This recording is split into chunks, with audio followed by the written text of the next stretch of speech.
લક્ષ્મીપુરા ગામે બંધ ફાટક કરી દેવાતા લોકોને હાલાકી પડતા કલેક્ટર કચેરીએ રજૂઆત કરી છે। ફાટકની જગ્યાએ ઓવરબ્રિજ બનાવવાની માંગણી ઘણા સમયથી અધરતાલ છે। લોકોએ અગાઉ રજૂઆત કરી હોવા છતાં હજુ સુધી ઓવરબ્રિજ બનાવવા માટે કોઈ કામગીરી હાથ ધરાઈ નથી।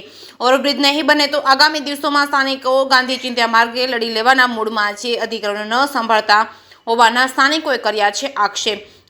સિંહ ગુજરાતી સાથે ભરત ઠક્કર ડીસા। 2018 થી અમારી ઓવરબ્રિજની માંગણી છે, પણ આજ સુધી 2025 સુધી કંઈ થયું નથી।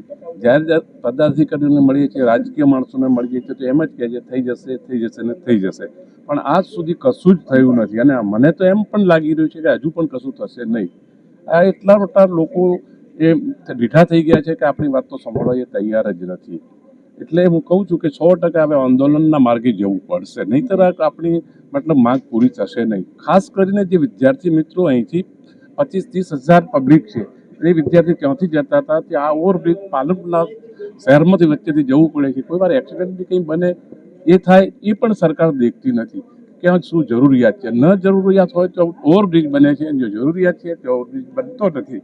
અને અધિકારીઓ તો કંઈ સાંભળતા જ નથી। હું એમ કહીશ 100% કહીશ, એટલે સરકાર જાગૃત થાય ને નહીં થાય તો પછી કંઈક આગળ વિચારવું પડશે। આજરોજ અમે કલેક્ટરશ્રીને મળવા માટે એક પ્રતિનિધિ મંડળ આવ્યું લક્ષ્મીપુરામાંથી અને આજુબાજુના ગામડામાંથી। એ ખાસ જણાવવા માટે કે લક્ષ્મીપુરાની ફાટક છેલ્લા ઘણા સમયથી પરમેનન્ટ બંધ થઈ ગયેલી છે।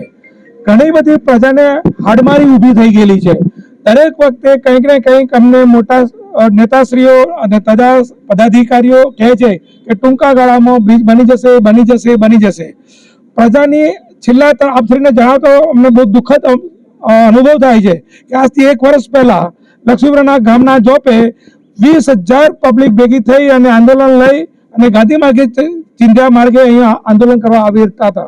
ત્યારે અમે સર્વે ગ્રામજનોએ પ્રતિનિધિઓએ જવાબદારી લીધી હતી કે આવતા 1 વર્ષમાં આ કામ ચાલુ થઈ જશે અને ટૂંકા ગાળામાં પૂર્ણ પણ થઈ જશે। અમે આ સતત ઉઘરાણી કરવા છતાં પણ અમારું કામ હજુ આગળ વધ્યું નથી। અમે આપ દ્વારા જણાવવા માંગીએ છીએ કે આ કામ ઝડપથી થાય। જે સત્તાધારી પક્ષો અથવા તો જેને જે કામ કરવાનું છે પદાધિકારીઓને અમારું કહેવું છે કે આ કામ ઝડપથી થવું જોઈએ અને પ્રજાની હાડમારી દૂર થવી જોઈએ।